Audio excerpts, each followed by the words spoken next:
Solubility पे ही discussion है। जहां तक हमको याद है ना, पिछले क्लास में हम लोग पढ़े थे सॉलिड इन लिक्विड, आज वही सॉलिबिलिटी डिस्कस कर रहे हैं हम लोग।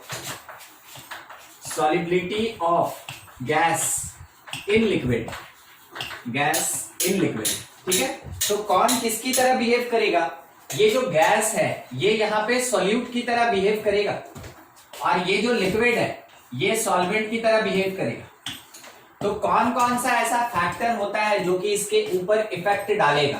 तो सबसे पहले देखिए, solubility of gas in liquid में जो फैक्टर्स है, जो फैक्टर्स इसको अफेक्ट करेगा, उसमें सबसे पहला होता है नेचर, नेचर ऑफ गैस, ठीक है, यानी नेचर ऑफ सॉल्यूट हो गया। अब गैस का नेचर ये क्या है, ठीक है, समझिए। गैस देखिए 2-3 कैटेगरी का होता है, उसमें से सबसे पहला आप देख लें H2 है, CO2 है, N2, ठीक है। उसके बाद एक दूसरा हम सेट बना रहे हैं, NH3 हो गया, H2S है, HCl है, ये सब, ठीक है। 3 गैस, 3 का एक सेट, 3 का एक सेट। अब इसमें क्या खास बात है, अगर आप देखें तो आपको पता चलेगा ये नॉन पोलर होता है। अगर आप इसके कैरेक्टर को पहचानते हैं, आप इसको ध्यान से देखेंगे, आपको पता चलेगा ये नॉन पोलर होता है। नॉन पोलर कैसे? देखिए, अगर H2 का बात करें तो H बॉन्ड H, यहां पे क्योंकि इलेक्ट्रोनेगेटिविटी सेम, इस कारण से बॉन्ड का कोई पोलैरिटी नहीं है, प्योर कोवैलेंट बॉन्ड। दूसरा देखिए, नाइट्रोजन का बात कर रहे हैं, N ट्रिपल बॉन्ड N, तो फिर से इलेक्ट्रोनेगेटिविटी सेम, इस कारण से यहां पे कोई पोलैरिटी जनरेट नहीं होगा। तीसरा CO2 का बात कर रहे हैं, तो C double bond O double bond O। होता क्या है ना कि पहले भी आप केमिकल बॉन्डिंग में ये पढ़े हैं कि CO2 का स्ट्रक्चर लीनियर होता है। लीनियर होने का मतलब क्या हो गया कि एंगल जो होगा वो 180 डिग्री का होगा, इस कारण से इसमें कोई पोलैरिटी नहीं है। तो अभी आपके सामने 3 example, hydrogen gas, carbon dioxide और नाइट्रोजन, और तीनों का तीनों कैसा होता है? Non polar. दूसरा नीचे वाला सेट अगर आप देखें ये, तो यहां से आपको ये पता चलेगा ये पोलर कैरेक्टर का है, ये पोलर कैरेक्टर का है। पोलर कैरेक्टर का है तो कैसे? देखिए, सबसे पहला NH3 ऐसा होता है स्ट्रक्चर, हम लोग पढ़े थे केमिकल बॉन्डिंग में, और यहां पे इसका लोन पेयर रहता है, तो ये पोलर है। दूसरा H2S, S यहां H, इस प्लेस पे H, यहां एक लोन पेयर, इधर एक लोन पेयर, ये भी पोलर कैरेक्टर का होता है। और थर्ड हम लोग इसको लेके चले HCl, तो इलेक्ट्रोनेगेटिविटी का डिफरेंस है, इस कारण से बॉन्ड कैसा होगा? पोलर। तो 2 कैटेगरी में डिवाइडेड है, एक नॉन पोलर गैस हो गया, एक पोलर कैरेक्टर का गैस हो गया। तो ध्यान रखिएगा, नेचर ऑफ गैस के बेसिस पे सॉलिबिलिटी पे कैसे इफेक्ट पड़ता है। अगर हम सॉल्वेंट की तरह यूज करें वाटर, सॉल्वेंट की तरह 1 नंबर में यूज करें वाटर, तो हम क्या बोलेंगे कि ये एक पोलर सॉल्वेंट है, ये एक पोलर सॉल्वेंट है। दूसरा, सेकेंड नंबर पे हम यूज कर रहे हैं इथेनॉल, ठीक है, इथेनॉल, तो ये पार्शियली पोलर होता है, मगर ज्यादातर इसका कैरेक्टर कैसा होता है? Non polar. तो आप कह सकते हैं कि ये नॉन पोलर कैरेक्टर का है, ठीक है। पार्शियल, पार्शियल इसमें पोलर और पार्शियल नॉन पोलर कैरेक्टर होता है। अब देखिए, सॉल्वेंट मेरे पास वाटर है और सॉल्वेंट मेरे पास कौन है? इथेनॉल, और आपके पास सोल्यूट है नॉन पोलर गैस और पोलर गैस। अब आपको याद होगा एक चीज आपको बताया गया था, लाइक डिसॉल्व्स लाइक, ये हम लोग पिछले क्लास में पढ़े थे, लाइक डिसॉल्व्स लाइक, यानी same same nature, same same nature एक दूसरे में बहुत अच्छे से डिसॉल्व होता है। तो उस कैरेक्टर को फॉलो करके अगर कोई आपसे पूछे कि, मान लीजिए जैसे एक सवाल ही पूछ दे कि इन H2 and NH3, in H2 and NH3, which one is more soluble? Which one is more soluble in water? Water में ज्यादा सॉल्युबल कौन होगा? ये सवाल पूछा गया। तो आपको देखना चाहिए, आपको देखना चाहिए कि H2 जो है ये तो नॉन पोलर, और NH3 कैसा है? Polar character. ये हो गया मेरा सॉल्यूट का बात, ठीक है। सॉल्वेंट देखें तो वाटर दिया, और ये कौन से कैरेक्टर को रखता है? Polar.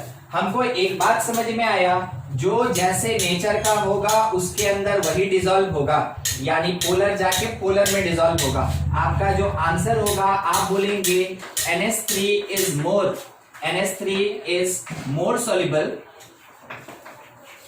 More soluble in water. ठीक है, NH3 क्या होगा, वाटर के अंदर ज्यादा सोल्यूबल होगा। तो क्या पे डिफरेंस हुआ, समझे आप उसको। सॉल्यूट अलग दिया गया, सॉल्वेंट सेम रखा गया, सॉल्यूट अलग दिया गया, सॉल्वेंट सेम रखा गया। तो नेचर किसके बेसिस पे डिसाइड हो रहा है, on basis of gas decide हो रहा है। तो आप इस बात का ध्यान रखें, जब कभी भी सॉल्युबिलिटी किसी एक गैस का लिक्विड के अंदर होता है तो वैसे केस में गैस के नेचर के हिसाब से हम लोग डिसाइड करते हैं कि दिए गए सॉल्वेंट में कौन ज्यादा डिसॉल्व होगा। ठीक है, आप इसको नोट कर लें, फिर आगे बढ़ा जाए। कुछ डाउट है तो पूछ भी ले, कोई क्रॉस क्वेश्चन हो तो वो भी कर सकते हैं आप, थ्योरी है ये इसका। अच्छा, छोटा मोटा एक दो डिस्कशन कर ले। कोई बताएगा इसका डाइपोल मोमेंट किधर की तरफ जाएगा, अपवर्ड, डाउनवर्ड, लेफ्ट, राइट? इसका अपवर्ड जाएगा डाइपोल मोमेंट, इसका डाइपोल मोमेंट इसका भी अपवर्ड ही जाएगा। हमेशा क्या होता है ना, पॉजिटिव से नेगेटिव जाता है। तो देखिए ये इधर जा रहा है, ये इधर जा रहा है, और हमेशा एटम से लोन पेयर की तरफ जाता है, एटम से लोन पेयर की तरफ जाता है।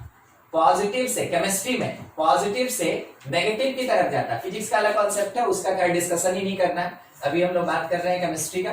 ठीक है, तो केमिस्ट्री में जो डाइपोल मोमेंट का डायरेक्शन होता है वो पॉजिटिव टर्मिनल से नेगेटिव होता है और एटम से लोन पेयर होता है। देखिए सब सपोर्ट कर रहा है ऊपर।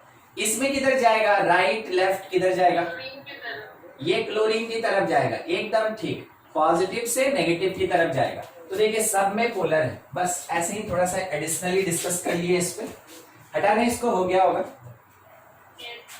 ठीक, देखिए एक फैक्टर अपने पास ये था कि नेचर ऑफ गैस। दूसरा हो सकता है कि मेरे पास गैस सेम हो, कहने का मतलब क्या हुआ, सॉल्यूट सेम हो और सॉल्वेंट डिफरेंट हो। तो वैसे केस में हम क्या कर सकते हैं, यानी कि solubility of gas in liquid इस फैक्टर पे भी डिपेंड करता है कि नेचर ऑफ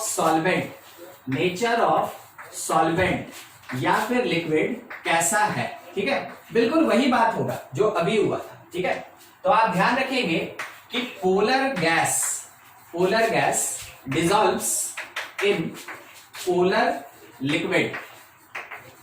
ठीक है, पहला पॉइंट ये हुआ मेरा। और दूसरा पॉइंट हुआ कि जो नॉन पोलर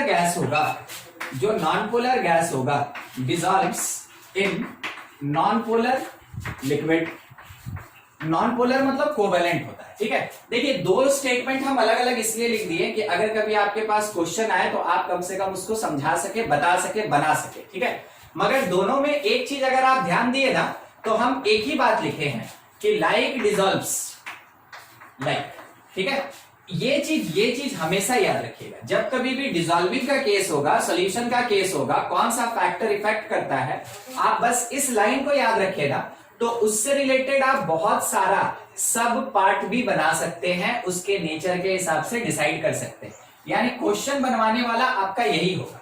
थ्योरेटिकल क्वेश्चन इसी के बेसिस पे आता है। ठीक है, अगर हम आपसे बस एग्जांपल के लिए एक दो सवाल पूछ ले कि हम H2 मिला, ठीक है, और यहां पे इसको डाला गया वाटर में। ठीक है, H2 को वाटर में डाला गया, फिर उसके बाद O2 को वाटर में डाला गया। ठीक, फिर उसके बाद NH3 को वाटर में डाला गया, फिर NH3 को इथेनॉल में डाला गया। ठीक है, अगर आपको कंपैरिजन करना हो तो कोई बता सकता है सबसे ज्यादा कौन किस में डिसॉल्व होगा? एक नंबर पे हम इस मतलब हम इसको एक मिनट नाम दे रहे हैं, ABCD कह देते हैं, ABCD। आप इसमें है ना नेचर के हिसाब से, कोई डेटा नहीं है, कोई कैलकुलेशन नहीं करना है, थ्योरेटिकल बात है। ठीक है, ध्यान से नेचर के बेसिस पे सबसे ज्यादा डिसॉल्व होने वाला केस कौन होगा? ABCD कौन? सी। सी, ठीक है, उससे कम कौन होगा? उससे कम डी। डी होगा, क्योंकि हम C2H5OH के बारे में बताए थे कि ये पार्शियल पोलर का होता है, पार्शियल कोवेलेंट होता है, तो कम से कम कुछ तो पोलर पाथ है ना इसमें, लेकिन अच्छा इससे कम कौन होगा? अब सवाल रह गया AB में, इससे कम नहीं, B ज्यादा होगा और A कम होगा, ठीक है। अब देखिए क्यों क्यों क्यों, देखिएगा O2 जो है ना, तो ये O डबल बॉन्ड O बनाता है, ठीक है, साथ ही साथ इसका अपना एक इलेक्ट्रोनेगेटिविटी भी है, और H2 जो है ये H बॉन्ड H बनाता है, उतना इलेक्ट्रोनेगेटिविटी नहीं है। ये किसका एलिमेंट का बात कर रहे हैं, उसके इलेक्ट्रोनेगेटिविटी पे बात कर रहे हैं। अगर H2 आया, क्योंकि इधर तो दोनों जगह H2 है, तो H2 अगर आया तो ये कुछ ऐसा टेंडेंसी रखता है कि इसके साथ बॉन्ड बना सके, ठीक है। इन दोनों के बीच में इलेक्ट्रोनेगेटिविटी का डिफरेंस नहीं है, मगर इसके और इसके बीच में तो इलेक्ट्रोनेगेटिविटी का अच्छा खासा डिफरेंस है। और कितना सेंटर प्रेजेंट है, दो जगह पे ऐसा कुछ क्या नाम था उसका, वैंडरवॉल, कुछ ऐसा वैंडरवॉल फोर्स लग सकता है, ठीक है, वैंडरवॉल फोर्स लग सकता है। दूसरा दिखाते हैं, इसके तरफ तो ऐसे आएगा H2O, ऐसे आएगा, ये डिसाइड करना है, ठीक ना। इन सब के लिए कोई न्यूमेरिकल नहीं दिया जाता है, सीधा थ्योरेटिकल क्वेश्चन रहेगा। ये ऑक्सीजन इसके साथ भी और इसके साथ भी, तो आपको भी पता है कि अगर ऑक्सीजन हाइड्रोजन बॉन्ड बनाता है तो किसी एक ही एटम के साथ बनाता है, दो के साथ नहीं बनाता। तो क्या हम यहां से एक हटा दें, ठीक है। अब बोलिए आपको ज्यादा स्ट्रॉन्ग बॉन्ड कहां पे दिख रहा है इन दोनों में से, ज्यादा स्ट्रॉन्ग इसमें है ना, इसमें। इसी कारण से बी को हम बोले कि ये H2 के कंपैरिजन में ज्यादा डिसॉल्व होगा, ठीक है, H2 के कंपैरिजन में ज्यादा डिसॉल्व होगा। दूसरा एक और फैक्टर सुनिएगा, वहां पे कोई केमिकल कैरेक्टर नहीं है, ध्यान रखिएगा। मान लीजिए जैसे एक कंटेनर है और इसमें हम इतना लिक्विड रखे, दूसरा कंटेनर है उतना ही लिक्विड रखे, ठीक है, ये मेरा क्लोज है और हम यहाँ पे क्या डाल दिए ना, O2 गैस, और हम यहाँ पे क्या डाल दिए, H2 गैस। आपको भी ये पता O2 और H2 में से किसका मास ज्यादा, यानी भाई वेट की बात हो जाएगा ग्रेविटी लगने पे, उसी पे ये, ठीक है। तो आप समझ सकते हैं, जैसे कि इस बात को समझिएगा कि अपने एनवायरनमेंट में, हम लोग के दायरे में O2 गैस होता है, मगर क्या अपने आसपास H2 गैस है, हाँ कि ना? नहीं, H2 गैस हम लोग के पास नहीं है। H2 गैस एयर से हल्का होता है, जैसे वो निकलेगा, आप अगर उसको प्रोड्यूस भी कर दिए या कहीं से वो प्रोड्यूस हो भी गया, वो ऊपर की तरफ उठेगा और अपना जो फर्स्ट लेयर है ना, एटमॉस्फेयर का फर्स्ट लेयर, उसको क्रॉस करके वो आगे जाके रुकता है, समझे, उसको क्रॉस करके आगे जाके रुकता है। आप इस बात को ध्यान रखिएगा। H2 जो होता है बहुत हल्का गैस है, हाइड्रोजन जो गुब्बारा में भरा रहता है, भरता है हीलियम, बोलता है हाइड्रोजन, ये ऐसे ऊपर की तरफ जाएगा। तो मान लीजिए जैसे हम बोले कि देखो क्या हुआ कि यहां हम रहते हैं और एक गैस इतना ऊपर चला गया, एक गैस यहां तक जाके रुक गया, तो आप क्या बोलेगा, सर इसका जो मोलर मास है ना वो कम है और इसका मोलर मास ज्यादा है और इसका मोलर मास कम है, यानी ये O2 होगा जो हम लोग के आसपास रहता है, ये H2 होगा जो काफी ऊपर उड़ जाता है। तो अगर आप इस कंटेनर में O2 को डालें और H2 को डालें, तो देखिए मेरा एक अजम्पशन है, आप बताइएगा करेक्ट है कि नहीं। हम बोले ना कि O2 यहां तक में सब रह जाएगा और बाकी कुछ इसके अंदर डिसॉल्व हो जाएगा। हम बोले H2 गैस सब का सब इधर चला जाएगा, सब का सब नीचे आएगा ही नहीं। बोलिए सही बोले कि गलत बोले, ठीक है, सही है। अच्छा, अगर आप इस बात को अपने प्रैक्टिकली खुद से देखना चाहते हैं तो हम आपको एक बात बताते हैं। आप एक्वेटिक लाइफ देखे हैं, मतलब थोड़ा ज्यादा टेक्निकल बात हो गया, अरे पानी में रहने वाला मछली, वही बात हो रहा है, ठीक है। एक्वेटिक लाइफ देखे हैं आप, एक्वेटिक स्पीसीज को देखे हैं, मतलब कि अगर बोले कि एक्वेटिक लाइफ, तो हाँ ठीक है, पानी में क्या होता है, तो केकड़ा हो गया, मछली है, झींगा है, ये लोग जिंदा रहता है, तो उन सब को मिला के हम बोले कि हाँ वहां एक एक्वेटिक लाइफ है। आप देखे होंगे पानी में कुछ पेड़ पौधा भी जिंदा रहता है, ठीक है, वो हो गया। स्पीसीज का बात करेंगे तो इसमें कछुआ आएगा, मगरमच्छ आएगा, तो मगरमच्छ खैर पानी में सांस नहीं लेता है, कछुआ भी नहीं लेता है, मछली हो गई, ठीक है, और भी बहुत सारा जो है कि जो पानी के अंदर ही रहता है, तो वो एक्वेटिक स्पीसीज में आ गया। वो किसके कारण जिंदा है, तो O2 गैस क्योंकि वाटर के अंदर प्रेजेंट है, इस कारण से वो जिंदा है। अगर आपको एक सिंपल सा, देखिए थोड़ा ह्यूमैनिटी का बात नहीं होगा, मगर कभी अगर मन करे तो आप ये करके देख लीजिएगा। नल में से पानी निकालिएगा, एक कंटेनर में भरिएगा और एक मछली को छोड़ दीजिएगा, ठीक है, उसके अंदर बिठा दीजिए और देखिएगा वो कितने देर तक जिंदा है। ज्यादा बड़ा मत लीजिएगा, नहीं तो वो सप्ताह महीना भर भी जिंदा रह सकती है। अब क्या कीजिएगा कि उतना ही पानी थोड़ा बॉयल रखिएगा, ठीक ना। कैसा लेके चल रहे हैं? Boil water. ये नहीं कि उसको पकाना है हम लोग को, ठीक है। बॉयल वाटर को ठंडा कर लीजिए, ठीक, कि वो तुरंत नहीं मरे। बॉयल वाटर को ठंडा कर लीजिए और उसके अंदर फिर आप मछली को छोड़ दीजिए, ठीक है। हम आपको गारंटी देते हैं 1 घंटा से ज्यादा, ठीक है, 1 घंटा से ज्यादा मछली इसमें जिंदा नहीं रहेगी। क्यों? क्या हुआ था उसके साथ? जबकि मछली को तो हम लोग कुछ नहीं, एकदम ठीक। आप देखे होंगे घर में कभी भी अगर पानी गर्म होता है ना, अगर कभी पानी गर्म होता है तो आप देखे होंगे कि उसमें से बबल्स ऊपर की तरफ उठता है, बबल्स बबल्स। तो आप भी समझ रहे हैं अंदर कोई नहीं बैठा है जो कि ऐसे फूक रहा है तो बबल निकल रहा है। अंदर से कौन रिलीज हो रहा है? तो अंदर में जो भी गैस डिसॉल्व्ड है, जो पहले से डिसॉल्व्ड है, वो रिलीज हो रहा है। और हम जानते हैं कि वाटर के अंदर O2 अच्छा खासा डिसॉल्व रहता है। तो O2 अगर अंदर बैठा है, आप गर्म कर दिए तो O2 निकल गया। अब O2 अगर डिसॉल्व होगा भी एटमॉस्फेयर से तो वो सरफेस पे रहेगा, मगर मछली सरफेस पे जाके नहीं रहती है, वो तो अंदर में रहेगी ना, वो अंदर में रहेगी और अंदर उसको ऑक्सीजन मिलेगा नहीं तो वो मर जाएगी, ठीक है। ये हो गया प्रैक्टिकल बात जो कि हम लोग आए दिन देखते आते हैं, ठीक है। कभी ऐसा करने का मौका मत ही लीजिएगा, ठीक है। समझ तो गए होंगे, क्यों मारिएगा किसी को, ठीक है। तो बस समझाने के लिए थोड़ा सा एक एग्जांपल था कि कैसे क्या होता है। बाकी आपको ये चीज भी मानना पड़ेगा कि अगर हम यहां बोल दे N2, अगर हम बोल दे O2, हम बोल दे H2 और हम आपके सामने सॉल्वेंट डाल दिए वाटर, बोलिए सबसे ज्यादा डिसॉल्व कौन होगा? वैसे सबका सब नॉन पोलर है और नीचे पोलर है, बस थ्योरेटिकली पूछ रहे हैं सबसे ज्यादा कौन डिसॉल्व? नाइट्रोजन। आप कौन से बेसिस पे बोले हैं? क्योंकि इसका मास है। उसके बाद कौन? ये, अच्छा ठीक है, ये आएगा, ठीक है। फिर ये सबसे कम, सही। या कोई आंसर बदलना चाहते हैं तो बदल भी सकते हैं।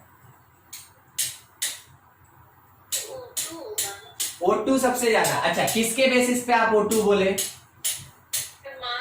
एकदम ठीक, मास के बेसिस पे आप O2 बोलो। O2 सबसे ज्यादा। जब इसका कैरेक्टर ही अलग नहीं है तो बाकी कोई फैक्टर काम नहीं करता है। उस टाइम में फिजिकल कैरेक्टर, फिजिकल प्रॉपर्टी काम देगा और फिजिकली एक प्रॉपर्टी है जो काम दे रहा है, कौन सा? मास, मास, ठीक है। मान लीजिए जैसे इसको अगर हम यहां से छोड़े, ये नीचे गिर गया, ठीक है। अगर हम इसको यहां से छोड़े, पहले कौन गिरेगा?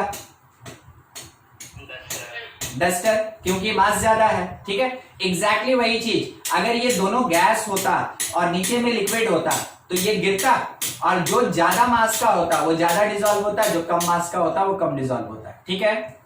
अगला देखिए, एक और कैरेक्टर हम आपको बताते हैं, इस पे डिस्कशन हो गया। अगर आपको कोई भी क्रॉस क्वेश्चन करना हो आप बिल्कुल कर सकते हैं, ठीक है। देखिए नेक्स्ट एक बात हम आपको बता रहे हैं, if any gas is more reactive towards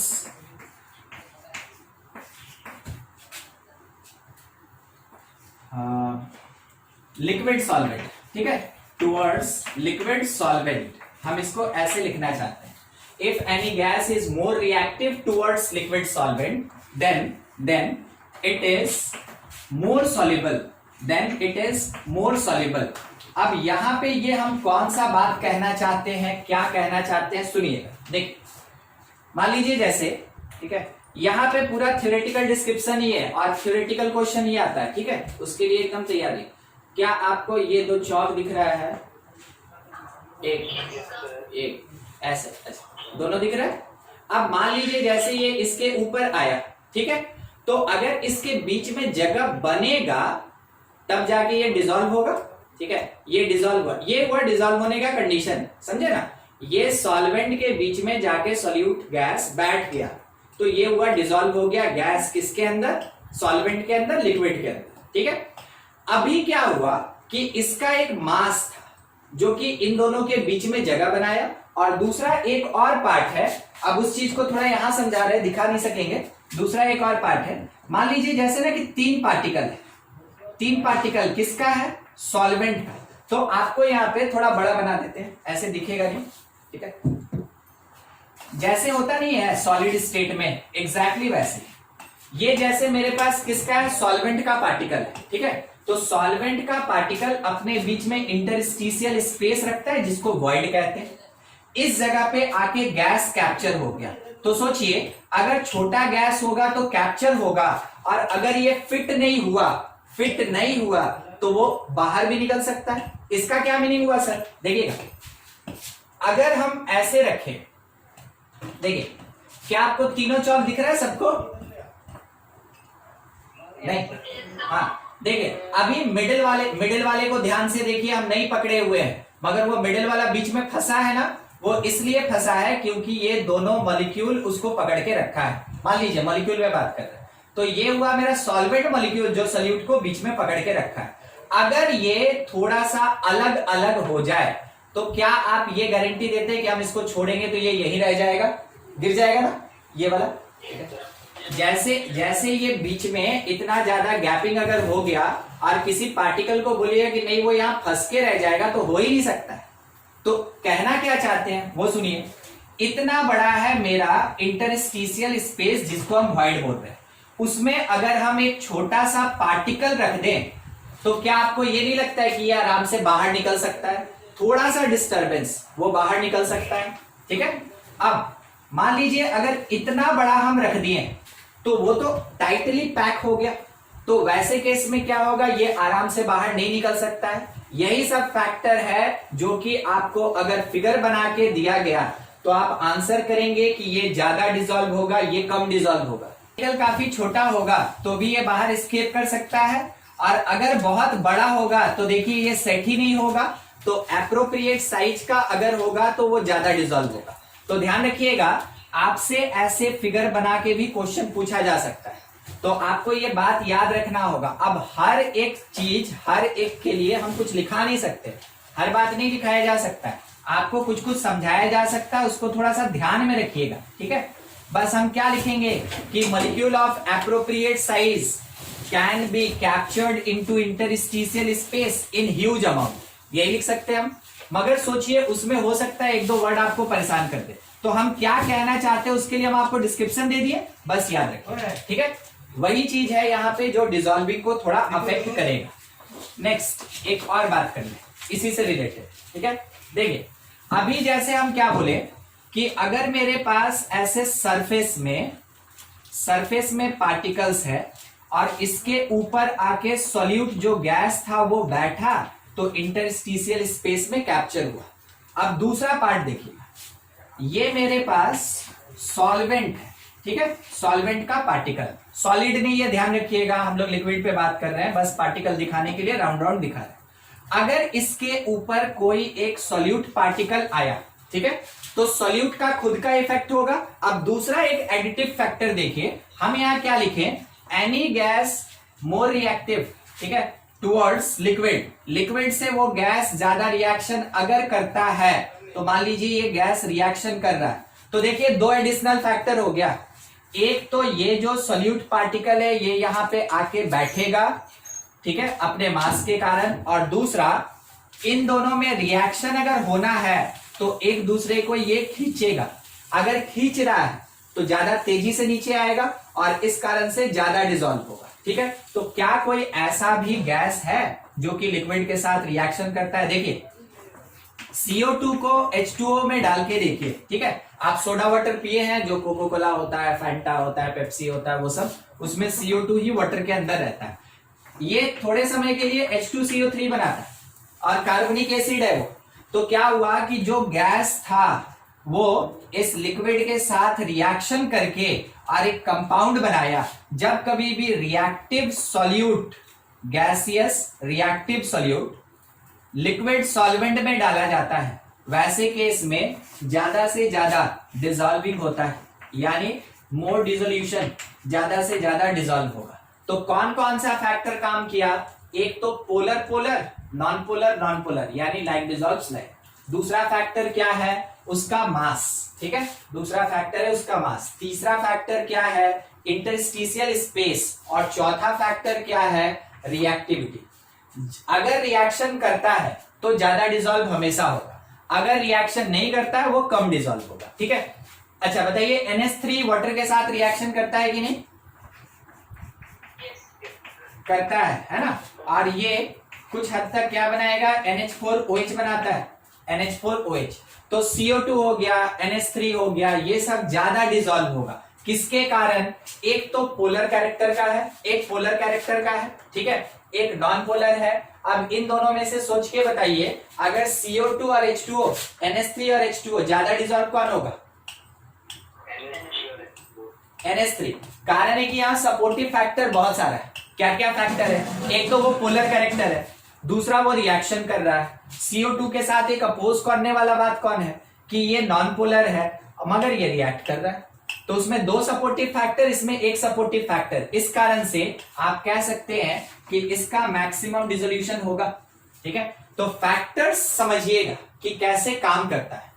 आगे पूरा डिस्क्रिप्शन जो है, ठीक है, कोई भी बुक खोल के आप एक बार कम से कम पढ़ लीजिएगा। हम जितना लिखाए हैं, ठीक है, उतना चीज आपको अगर स्टेटमेंट में मिल गया बहुत बढ़िया, नहीं भी मिला तो कम से कम थोड़ा रिवाइज हो जाएगा, ठीक है।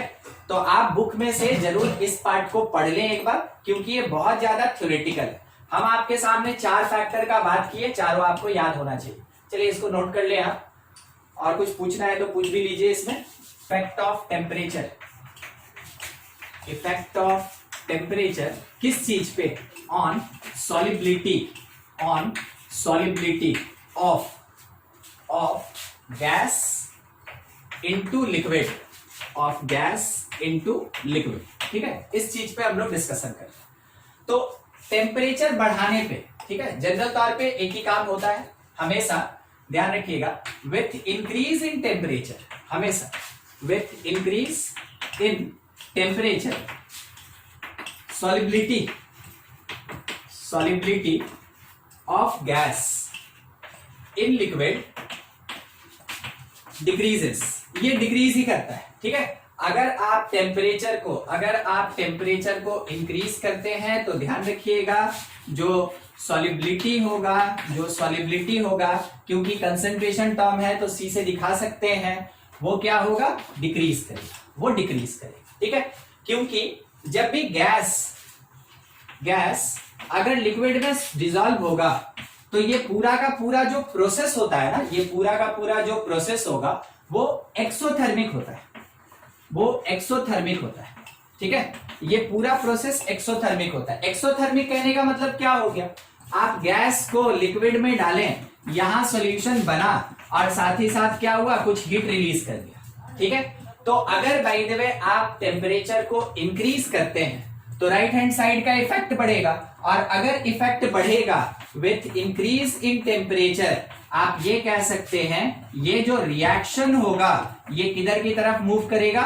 मूव्स बैकवर्ड, ये बैकवर्ड डायरेक्शन में मूव करेगा। और अगर बैकवर्ड डायरेक्शन में आया, इसका मतलब गैस अलग हो जाएगा, लिक्विड अलग हो जाएगा, गैस अलग हो जाएगा, लिक्विड अलग हो जाएगा, और जिसके कारण आप कह सकते हैं कि उसका सॉलिबिलिटी क्या हुआ? डिक्रीज करेगा, ठीक है।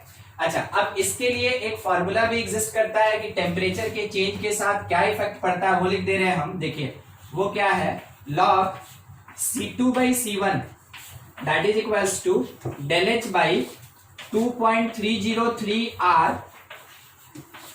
1/T1 माइनस 1/T2, ठीक है। इस फॉर्मूला के बेसिस पे अगर आपको कुछ डेटा दिया है और किसी पर्टिकुलर टेम्परेचर पे सॉलिबिलिटी पूछ रहा है तो वो भी निकाल सकते हैं। ये केवल एप्लीकेबल है गैस का लिक्विड के अंदर, उसमें सॉलिबिलिटी में किसका क्या नाम और क्या सिग्निफिकेंस, क्या मीनिंग होता है, थोड़ा बता दें आपको। C2, ठीक है, ये फाइनल सॉलिबिलिटी है, या फिर आप इसको ऐसे भी समझ सकते हैं कि C2 जो है ना, it is the solubility of gas in liquid at temperature T2, T2 temperature पे ये सॉलिबिलिटी है। तो C1 का मतलब आप समझ गए होंगे, C1 मतलब हो गया फिर से solubility of gas in liquid, ठीक है, एट टेम्परेचर T1, ठीक है। T1 और T2 आप समझ रहे हैं टेम्परेचर है, R यहाँ पे कौन, गैस कांस्टेंट, डेल एच क्या है, enthalpy of reaction, del H क्या है, it is the enthalpy of reaction, ठीक है, ये एंथैल्पी ऑफ रिएक्शन है, और R जो था वो गैस कांस्टेंट। तो गैस कांस्टेंट आप समझते हैं, ये पढ़े हुए हैं कि 4 होता है गैस कांस्टेंट, 4 वैल्यू होता है, क्या क्या होता है, एक तो 8.314 होगा, एक 0.083 होगा, एक 0.082 होगा, और एक होगा 2। चलिए रवि यूनिट बोलिए। केल्विन, पर केल्विन पर मोल, ठीक है, ठीक है। और ये 0.083 कोई भी, एटीएम सर, एटीएम लीटर पर केल्विन पर मोल, ये बार ना, 82 वाला बार होता है ना सर, ना ये वाला बार होता है, 83 बार लीटर पर केल्विन पर मोल, ठीक है। अच्छा 82 वाला एटीएम होता है, एटीएम लीटर पर केल्विन पर मोल, ठीक है। और ये वाला कैलोरी पर केल्विन पर मोल, ठीक, ये आपको याद रखना होगा, रिक्वायरमेंट के हिसाब से होता है। अच्छा यहां पे मेरा कौन काम देगा, आर बताइए हमको किस में लेके चलना चाहिए, यहाँ पे इस फॉर्मूला में अगर आर यूज करना हो तो, नहीं, अच्छा देखिए कैसे डिसाइड, कौन सा, जूल वाला, हाँ जूल वाला, एकदम से डिसाइड कैसे करते हैं ना हम लोग कि देखिए डेल एच दिया यानी एंथैल्पी ऑफ रिएक्शन दिया, मतलब एक टाइप का एनर्जी हुआ तो या तो जूल और नहीं तो कैलोरी।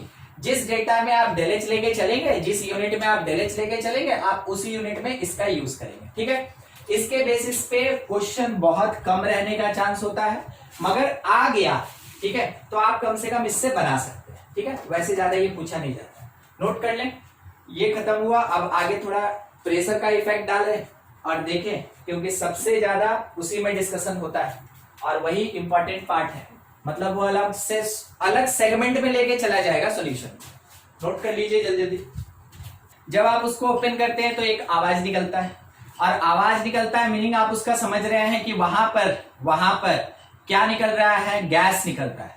तो कहां से आया गैस, पहले से उसके अंदर डिजॉल्व था हाई प्रेशर पे, और जैसे आप उसका ढक्कन खोले तो अब क्या होगा कि प्रेशर एटमॉस्फेरिक प्रेशर के बराबर होना चाहेगा, और बराबर होने के लिए जो एक्स्ट्रा गैस है वो बाहर निकलेगा। तो कहां से कहां जा रहा है, सिस्टम से सराउंडिंग में जा रहा है, ठीक है। और यही आवाज आप सुनते हैं, अगर हल्का सा खोल के रखिएगा तो आवाज सुनाई देगा, एक ही बार में पूरा ढक्कन खोल दीजिए कोई आवाज सुनाई नहीं देगा, ठीक है। चलिए देखिए अब 4th नंबर जो अपना है, effect of pressure on solubility of gas in liquid, इस चीज पे मेन डिस्कशन है, बात है, ठीक है। और यही सबसे काम का चीज है। देखिए पहला चीज तो आप ध्यान रखें कि विथ इंक्रीज इन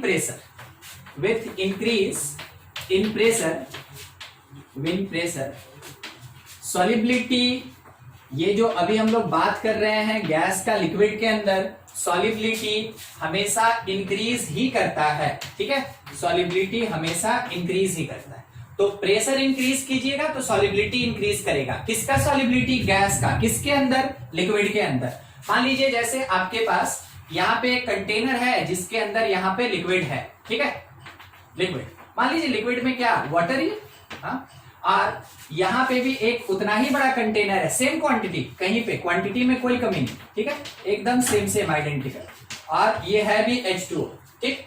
वैसे केस में अगर by the way same gas G डाला गया दोनों में, हम यहाँ पे इसको क्लोज किए हैं, और यहाँ पे एक apparatus ऐसा लगा है जो इसके प्रेशर को कंट्रोल कर सकता है, ठीक है, इसके प्रेशर को कंट्रोल कर सकता है, ध्यान रखिएगा, ऐसा इसके प्रेशर को कंट्रोल कर सकता है।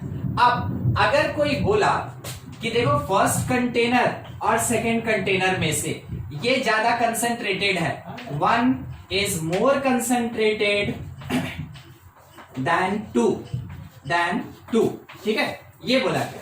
तो हम बोले ना कि अच्छा ठीक है, ये बताइए यहाँ प्रेशर क्या था, तो बोलने वाला बोला P1, यहाँ बोला P2, आप बोलिए कौन ज्यादा।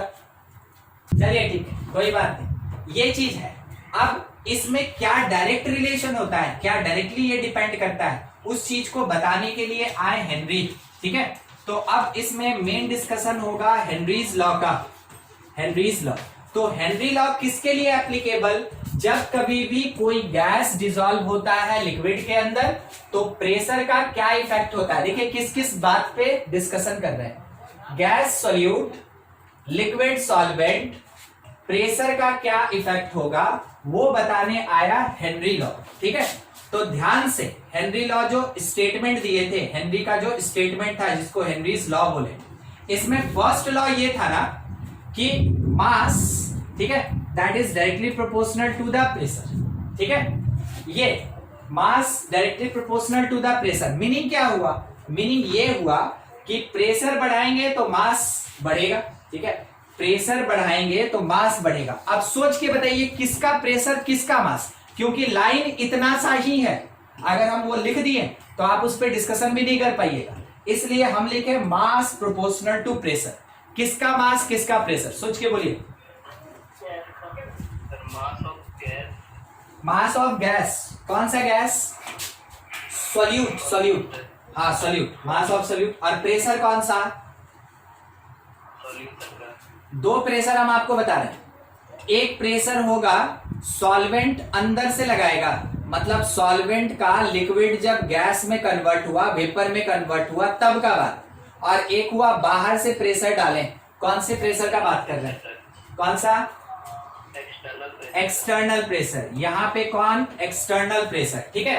तो mass of dissolved gas is directly depends upon the pressure applied to it. Mass of dissolved gas is directly depends upon pressure applied to it. जितना ज्यादा प्रेशर डालेंगे उतना ज्यादा डिसोल्यूशन होगा, ये फर्स्ट लॉ था।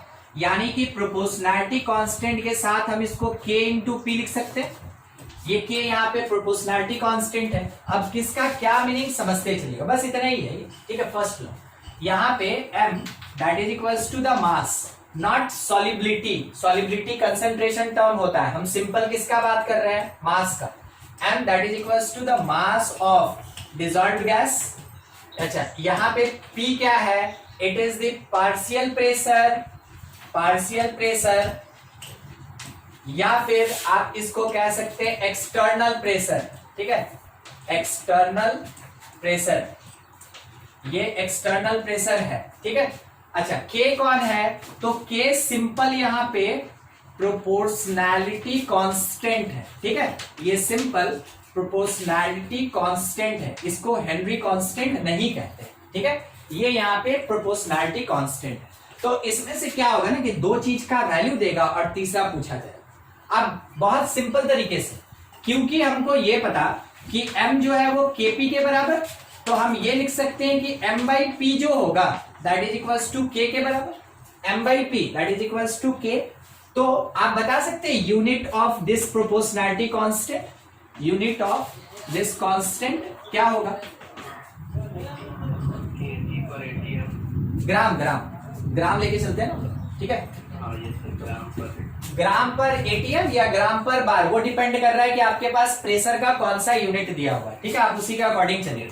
तो आप लिख सकते हैं ग्राम पर एटीएम, जनरल तौर पे हम लोग एटीएम में बात करेंगे, ठीक है, ग्राम पर एटीएम। अब थोड़ा सोच के बताइएगा हमको, if K1 is greater then K2, K1 अगर ग्रेटर देन K2 है, उसी कांस्टेंट का बात कर रहे हैं, उसके बेसिस पे क्वेश्चन पूछ रहे हैं। ध्यान रखिएगा ये प्रोपोर्शनैलिटी कांस्टेंट है ना कि हेनरी कांस्टेंट। अगर आपके दिमाग में हेनरी कांस्टेंट है, आप कहीं पढ़े हेनरी कांस्टेंट, तो आप उसके बारे में अभी एकदम नहीं सोचे। हम यहाँ पे simple proportionality constant on basis of first law of Henry, उसी पे डिस्कशन कर रहे हैं, ठीक है। अगर K1 ग्रेटर देन K2 है तो हमको सोच के बताइएगा, क्या M1 ग्रेटर देन M2 होगा, क्या P1 ग्रेटर देन P2 होगा, या फिर M1 P2 greater than M2 P1 होगा, क्या होगा,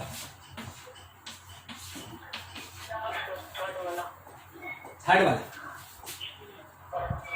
यस अच्छा एक चीज हम यहाँ बोल दें P कांस्टेंट, मास ज्यादा होगा और प्रेशर कम होगा। हम ऐसा बोले ना, एक मिनट हम थोड़ा एडिशनल फॉर्म लगा दें, ठीक है, क्योंकि अगर किसी को इनकम्प्लीट दिख रहा होगा तो वो बोलेंगे ही नहीं, ठीक है, इसलिए हम पूरा कर दे। यहाँ पे प्रेशर जो है ना वो कांस्टेंट है, ध्यान रखिएगा। यहाँ पे मास कांस्टेंट है, यहाँ पे मास कांस्टेंट है। मास मतलब समझ रहे हैं ना, वो वाला मास नहीं जो मोलर मास होता है। यहाँ मास का मतलब कितना अमाउंट डाला गया, उस मास का बात कर रहे हैं। नहीं तो किसी के दिमाग में आ गया कि सर मोलर मास तो कांस्टेंट ही होता है तो कैसे वैरी करेगा, वो सब मत सोचिएगा, कोई एक्सेप्शनल केस नहीं है, वैरी करा रहे हैं, ठीक है बस। और यहाँ पे तो कुछ नहीं है, यहाँ पे हम आपको एक और बात बता दें, सब में टेम्परेचर कांस्टेंट है, सब में टेम्परेचर कांस्टेंट है, ठीक है। अच्छा अब सोच के बताइए, नंबर भी हो सकता है sir, M1 is greater then M2। ठीक, देखिए K1 ग्रेटर देन K2 बोला ना, तो यहां से हम सबसे पहले लिखेंगे इस वाले फॉर्मूला से, M1 by P1 is greater then M2 by P2, हम ये लिखेंगे, ठीक है। जितना हम सीखे हैं, जितना हम जानते हैं, हम इतना काम करेंगे। उसके बाद पहले बोला कि P कांस्टेंट है तो इसको P बना दिए। अब क्या हुआ कि आपको ये कटता हुआ दिखा, M1 ग्रेटर देन M2, सही हो गया, ऐसे डिसाइड किया जाता है, ऐसे बनाया जाता है। दूसरा फिर से हम इसको P1 और P2 कर दिए। अब मेरे पास बोला मास कांस्टेंट, हम इसको ऐसे कर, ठीक है। और बोला गया कि M by P1 is greater then M by P2, तो आपको ये पता है मैथमेटिकली कि अगर ग्रेटर देन है और रेसिप्रोकल है तो ये चेंज करेगा, तो P2 is greater then P1 ना होगा। यहां क्या बोला, P1 ग्रेटर देन P2, समझ में आया, ये रॉन्ग हो गया, ऐसे डिसाइड करना है। फिर से चलते हैं, K1 ग्रेटर देन K2 था तो M1 by P1 is greater then M2 by P2 होगा, ठीक है। अब अगर हम इसको क्रॉस मल्टीप्लाई कर दें, क्योंकि यहां तो M और P मल्टीप्लाइड है, क्रॉस मल्टीप्लाई कर दें तो M1 P2 is greater then M2 P1, M2 P1। अब हम चेक किए तो क्या ये स्टेटमेंट सही है, बिल्कुल सही है। तो कौन कौन सही हो गया, ए और सी करेक्ट हो गया और बी मेरा रॉन्ग। ऐसे डिसाइड करना है इन सब के बेसिस पे। देखिए ये होता एक ही लाइन का है, खत्म हो गया हेनरी फर्स्ट लॉ, ठीक है, मगर उसके बेसिस पे क्वेश्चन कैसे दे सकता है, थ्योरेटिकल और न्यूमेरिकल तो अभी करेंगे ही हम लोग, ये थ्योरेटिकल क्वेश्चन है उस रिलेशन के बेसिस। नोट कर लें आप, फिर आगे बढ़ा जाए। सेकेंड लॉ ऑफ हेनरी, ठीक है, हेनरी का जो सेकेंड लॉ था, इनका क्या कहना था, इनका ये कहना था कि जो भी पार्शियल प्रेशर होगा किसी गैस का, पार्शियल प्रेशर होगा किसी गैस का जब वो सॉल्यूशन बनाया, is directly depends on the mole fraction of dissolved gas, ठीक है। सिंपल सा चीज, पार्शियल प्रेशर जो गैस का होगा कहां पे, लिक्विड के अंदर, ठीक है, दिखाएंगे कहां होता है, वो डायरेक्टली डिपेंड करेगा किसके ऊपर, मोल फ्रैक्शन। मीनिंग नहीं समझ में आया, ठीक है, वो क्या बोले हम लिख लिए मगर हमको नहीं समझ में आया। देखिए अगर हम एक कंटेनर ले लें, पहले तो इसको क्लोज कर लीजिए, गैस का बात है नहीं तो उड़ जाएगा। अब क्या हुआ कि यहां पे हम कोल्ड ड्रिंक रखे, ठीक है, कोल्ड ड्रिंक, तो वो भी थम्स अप यूज किए। थम्स अप आप देखे होंगे बहुत ज्यादा यहाँ चिलचिलाता है, ठीक है, तो उसके अंदर CO2 थोड़ा ज्यादा ही रहता है। हम उसको रखे थे कौन से टेम्परेचर पे, हम आपको बता दे रहे हैं, हम उसको 10 डिग्री सेंटीग्रेड पे रखे थे, लाके एक कंटेनर में डाल दिए, कंटेनर बंद कर दिए। अब आपको भी पता है कि धीरे धीरे टेम्परेचर राइज करेगा, नॉर्मल टेम्परेचर होगा। नॉर्मल अगर होगा तो यहां से जो गैसियस पार्टिकल है, जो गैस डिसॉल्व्ड था, वो बाहर निकलेगा। आप पी के तो देखे ही होंगे ना, ज्यादा ठंडा रहता है, ज्यादा चिल रहता है, तो यहाँ पे थोड़ा लगता है ना, महसूस होता है कि हाँ इसके अंदर कार्बोनिक एसिड है। और अगर वो नॉर्मल टेम्परेचर पे आ गया तो लगता है कि पानी के अंदर चीनी घोल के हम लोग को दे दिया गया है पीने के लिए, ठीक है, महसूस हुआ होगा। हाँ मिलन हुआ है, हाँ चलिए ठीक। तो क्या हुआ कि जैसे जैसे मेरा टेम्परेचर इंक्रीज करेगा, जैसे जैसे मेरा टेम्परेचर इंक्रीज करेगा, इसमें से गैस बाहर निकलेगा। अब मान लीजिए हम नॉर्मल टेम्परेचर पे आ गए, ठीक है, धीरे धीरे ये राइज करके अपने नॉर्मल टेम्परेचर इतने पे आ गया, 25 डिग्री सेंटीग्रेड। ऑब्वियस सी बात है, यहां जितना डिसॉल्व होगा यहां सॉल्यूशन में जितना गैस डिसॉल्व होगा वही गैस बाहर निकलेगा, बाहर से CO2 तो आएगा नहीं क्योंकि ये क्लोज है, ठीक है। तो जितना यहाँ पे लिक्विड में से बाहर निकला तो यहाँ पे CO2, यहाँ पे CO2 आके कलेक्ट हो गया।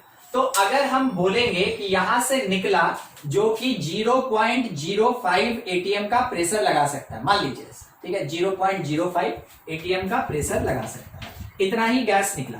और हम आपको बोले कि ना यहाँ पे जो प्रेशर है ना वो 1 ATM हो गया, तो आप मानने के लिए तैयार ही नहीं होइएगा। क्यों? क्योंकि आपको पता है कि हेनरी का सेकंड लॉ क्या कहता है, जितना गैस रिलीज करेगा किसी भी लिक्विड के अंदर से, जितना गैस रिलीज करेगा किसी भी लिक्विड के अंदर से, उसका पार्शियल प्रेशर एग्जैक्टली उसके प्रोपोर्शनल हो, ठीक है। ये वही बात बताता है। यहां पे मेन बात हो रहा है पार्शियल प्रेशर का, और वो पार्शियल प्रेशर हमको कहां से मिल रहा है, तो लिक्विड के अंदर डिसॉल्व्ड गैस से मिल रहा है। क्या क्लियर हुआ ये बात? यहाँ का P और इससे पहले वाला P डिफरेंस पता चला? नहीं? हाँ, अगर किसी को नहीं पता चला हो जरूर बता दें, अगर किसी को दिक्कत हुआ है जरूर बता दें। अब देखिए P प्रोपोर्शनल टू X, तो हम इसमें लिख सकते हैं कि जो प्रेशर होगा that is equals to proportionality constant K into X, मगर ये थोड़ा सा अलग होता है। यहाँ पे हेनरी अपना नाम यूज किए और बोले कि ये जो KH होगा ना, ये हेनरी कांस्टेंट कहलाएगा, ये हेनरी कांस्टेंट कहलाएगा, ठीक है।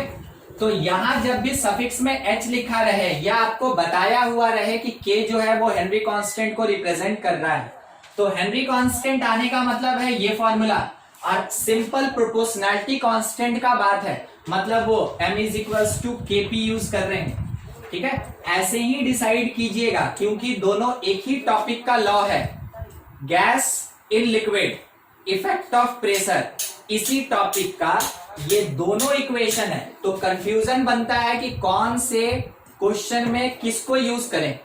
तो क्वेश्चन के डेटा में देखिए, अगर मास दिया और प्रेशर दिया, और वो भी प्रेशर नहीं बोला कि गैस का पार्शियल प्रेशर है, तो वैसे केस में फर्स्ट लॉ। अगर बोला कि पार्शियल प्रेशर है और उसके साथ में मोल फ्रैक्शन से रिलेटेड टर्म या नंबर ऑफ मोल्स दिया है, उस टाइम में आप इस सेकेंड लॉ को यूज करेंगे। मेन आपको न्यूमेरिकल में यही चीज थोड़ा सा डिसाइड करना होता है। चलिए इस पे आगे और बढ़े। ये हेनरी कांस्टेंट हो गया, KH लिख सकते हैं हम, क्या ये नीचे आएगा P बाई एक्स, ठीक है, P बाई एक्स, यानी आप कह सकते हैं Henry constant inversely proportional to the mole fraction, Henry constant directly proportional to the partial pressure. क्या इफेक्ट पड़ा? इसमें से एक ऐसा रिलेशन है जो कि आपके सामने सवाल खड़ा कर सकता है, ठीक है। और वो क्या कह रहा है पता है? अगर किसी गैस का हेनरी कांस्टेंट वैल्यू ज्यादा है, अगर किसी गैस का हेनरी कांस्टेंट वैल्यू ज्यादा है तो उस गैस का सॉल्युबिलिटी कम होगा। अगर किसी गैस का हेनरी कांस्टेंट वैल्यू ज्यादा है तो उसका सॉल्युबिलिटी क्या होगा? कम होगा। यहाँ पे X हम सॉल्युबिलिटी बोल रहे हैं, मगर ध्यान रखिएगा वो रिप्रेजेंट करता है मोल फ्रैक्शन को। तो क्योंकि ये भी एक कंसेंट्रेशन टर्म है ना, तो ये भी बताएगा कि कितना गैस डिसॉल्व हुआ लिक्विड में, इसलिए कॉमन सा वर्ड सॉल्युबिलिटी यूज हो रहा है, मगर ध्यान रखिएगा X क्या रिप्रेजेंट कर रहा है? मोल फ्रैक्शन को। तो यहां से अभी एक स्टेटमेंट मिला कि if value of KH, if value of KH यानी Henry constant is more for any gas then its solubility, word यही यूज होता है, ठीक है, मगर कैलकुलेट करते हैं किसमें? मोल फ्रैक्शन में। Then its solubility is less, ठीक है, तब उसका सॉल्युबिलिटी क्या होगा? लेस होगा। ध्यान रखिएगा क्या बोला गया? KH मोर, सॉल्युबिलिटी लेस, बस यही काम का चीज है यहाँ पे, KH मोर, सॉल्युबिलिटी लेस। अच्छा ये क्या कह रहा है? ये क्या कह रहा है? KH directly proportional to the pressure. बढ़ेगा तो पार्शियल प्रेशर बढ़ेगा, KH बढ़ेगा तो सॉल्युबिलिटी घट जाएगा, तो पार्शियल प्रेशर कैसे बढ़ेगा? आप सही बोले हैं, पहले ही बता दें, सही बोले आप, मगर पूछे कैसे? तो सर गैस तो निकल जाएगा ना सर, तो कंटेनर पे प्रेशर लगाएगा ज्यादा।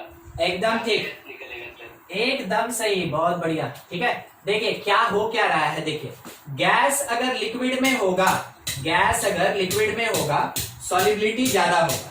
तीन तीन चीज है, ध्यान से, एक केएच है, एक सॉलिबिलिटी है, और दूसरा पार्शियल प्रेशर है। ठीक है, गैस अगर लिक्विड के अंदर रहेगा तो सॉलिबिलिटी ज्यादा है। ठीक है, तो वैसे केस में केएच मेरा कम होगा। गैस अगर बाहर निकल गया, ये जो एम्प्टी स्पेस है ना, गैस उसमें से बाहर निकल गया, ऐसे लिक्विड में से बाहर निकल के यहां, जैसे यहां आएगा तो अब ये गैस क्या करेगा कि पार्शियल प्रेशर लगाएगा किसके ऊपर, लिक्विड के सरफेस पे, लिक्विड के सरफेस पे। It is the partial pressure due to gas. तो जब गैस अंदर से बाहर निकला तब तो पार्शियल प्रेशर मेरा इंक्रीज करेगा। तो पार्शियल प्रेशर अगर इंक्रीज किया तो इसका मतलब ये हुआ कि सॉलिबिलिटी डिक्रीज किया। ठीक है, और इसका मतलब ये हुआ कि जो मेरे पास KH का वैल्यू था, KH, ठीक है, KH ये इंक्रीज किया, तो ये बन गया मेरे पास एक सेट। क्या आप इस बात को समझे कि यहां पे जो KH बढ़ रहा है तो पार्शियल प्रेशर कैसे बढ़ रहा है, क्योंकि लिक्विड में से गैस बाहर निकल रहा है, और जितना ज्यादा गैस बाहर होगा वो उतना ज्यादा पार्शियल प्रेशर अप्लाई करेगा। उस रिलेशन से हम इसको बोले। ठीक है ना, तो देखिए KH बढ़ा, सॉलिबिलिटी घटा लिक्विड में, और पार्शियल प्रेशर बढ़ा एम्प्टी स्पेस। ठीक है, अगर KH घट गया तो पार्शियल प्रेशर घट जाएगा। ठीक है, और इसके साथ में जो सॉलिबिलिटी है वो इंक्रीज कर जाएगा।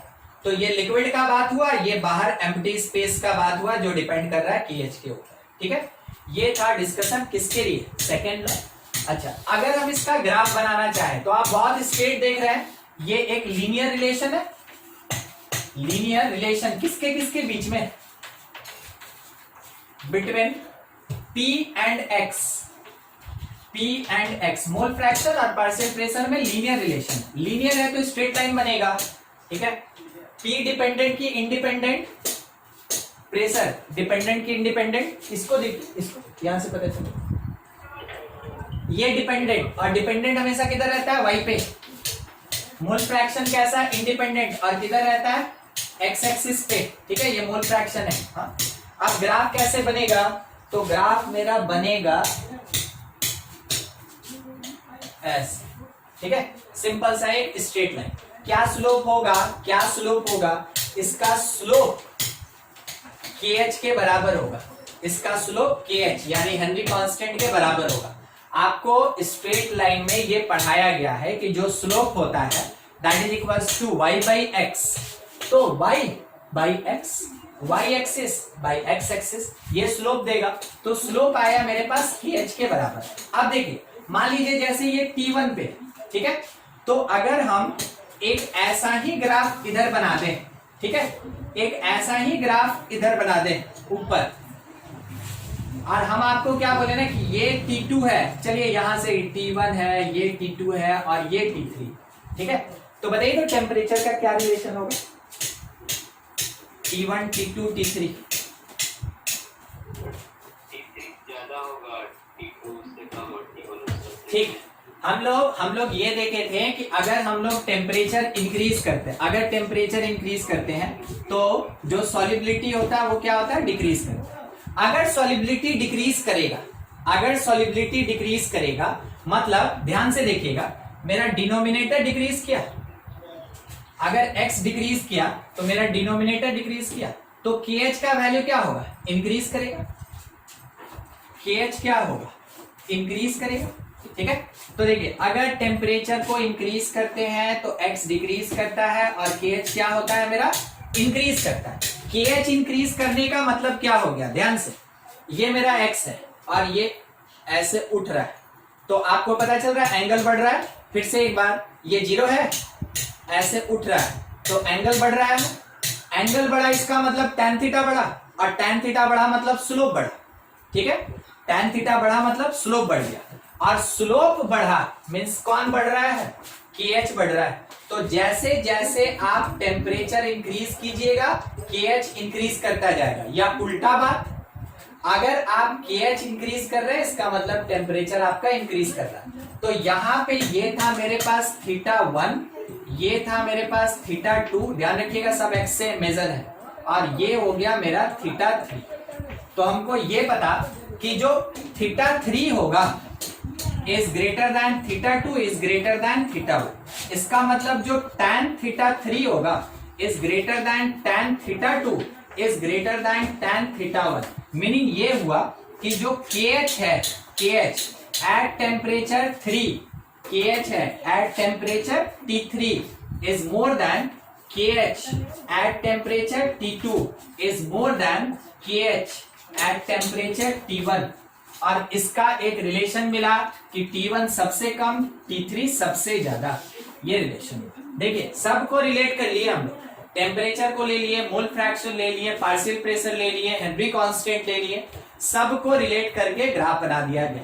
इस ग्राफ के बेसिस पे क्वेश्चन रह सकता है, तो आप इसको अच्छे से समझेंगे, बना लीजिए, नोट कर लें आप इसको, कुछ दिक्कत है तो पूछ लें, मुश्किल चीज है नहीं। मान लीजिए जैसे ना कि पहला एक क्वेश्चन हम लोग को ये दिया कि find mole fraction of O2, find mole fraction of O2 in saturated solution, in saturated solution of water when the partial pressure of O2 above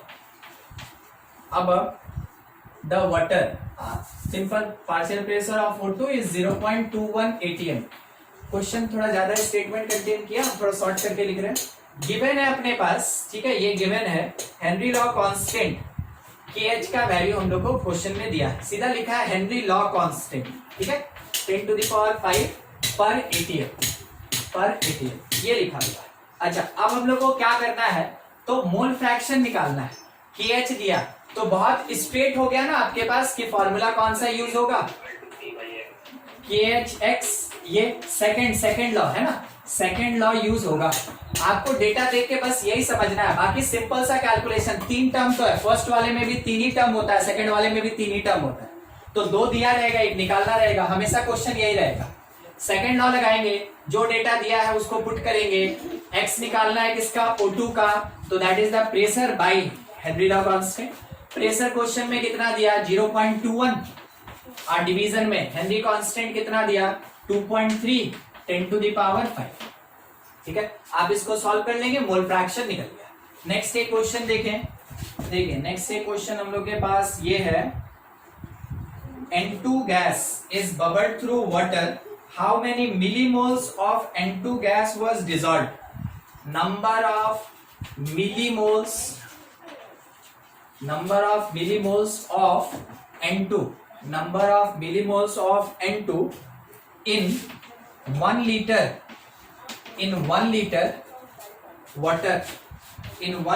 water, assume करने बोला है N2 exert a partial pressure of, जबकि N2 का partial pressure theoretical है इसलिए दिया है 0.987 बार है, 0.987 बार है। गिवन है KH 76480 बार, ठीक है, ये दिया। और हम लोग से पूछा कि कितना मिलीमोल्स N2 का होगा, कितने में, 1 लीटर वाटर के अंदर। तो क्या आपको पता चला कि कौन सा गैस कौन से सॉल्वेंट के अंदर गया, हम लोग को काम उसी का है, ठीक है। देखिए कैसे डील कर लेंगे इसमें, हम लोग फॉर्मूला लगाना है तो कौन सा लॉ लगेगा, फर्स्ट की सेकंड यूज करना है हमको, पहला बात यूज, हाँ सेकंड लॉ। तो सेकंड लॉ जब हम कैलकुलेट लगाने जाएंगे उस समय का बात कर रहे हैं, हम लोग लिखे कि P that is equals to KHX, ठीक है, और X किसका लेके चलना चाहिए हमको, N2 का लेके चलना चाहिए या वाटर का लेके चलना चाहिए, X किसका, N2 हमेशा गैस का ही यूज होगा, ठीक है। चलिए देखते चलिए कैसे बनाते हैं। तो प्रेशर मेरे क्वेश्चन में दिया 0.987 इज इक्वल्स टू, KH मेरे क्वेश्चन में दिया 76480, तो उसको डिवीजन में भेज दें 76480, ठीक है। इधर अकेला कौन रह गया, मोल फ्रैक्शन, तो number of moles of N2 और डिवीजन में क्या लग गया, number of moles of N2 और प्लस नंबर ऑफ मोल्स किसका, वाटर का। अब इसमें से ये हमको कैलकुलेट करना है जो अननोन है। अगर हम यहाँ मिलीलीटर यूज किए ये अपने आप मिलीमोल्स हो जाएगा, अगर हम यहाँ लीटर यूज किए ये मोल्स रहेगा, समझे। तो हमको यहाँ पे मिलीलीटर यूज करना चाहिए। देखिए क्या करेंगे, n को n छोड़ दिए और वाटर के लिए तो दिया ना 1 लीटर, 1 लीटर मतलब कितना मिलीलीटर, 1000, और डिवीजन में इसका मोलर मास कितना 18। क्या आप इसको सॉल्व करके n का वैल्यू नहीं निकाल सकते हैं, मैथमेटिकली सॉल्व कर लीजिए, बस उतना ही अपना आंसर हो जाएगा। ठीक है, देख लीजिएगा सब कोई। अच्छा, इस प्लेस पे मेरे पास जो भी आएगा वो मोल्स होगा, ध्यान रखिएगा, वो क्या होगा, मोल्स होगा। और उसको जब आप मल्टीप्लाई कीजिएगा ये मोल्स में ही आएगा, क्योंकि आप मोल्स लेके चल रहे हैं ना वाटर का। ठीक है, तो जब आप इसमें से n जो होगा ये मोल्स होगा, ध्यान रखिएगा, मोल्स किसका होगा, N2 का।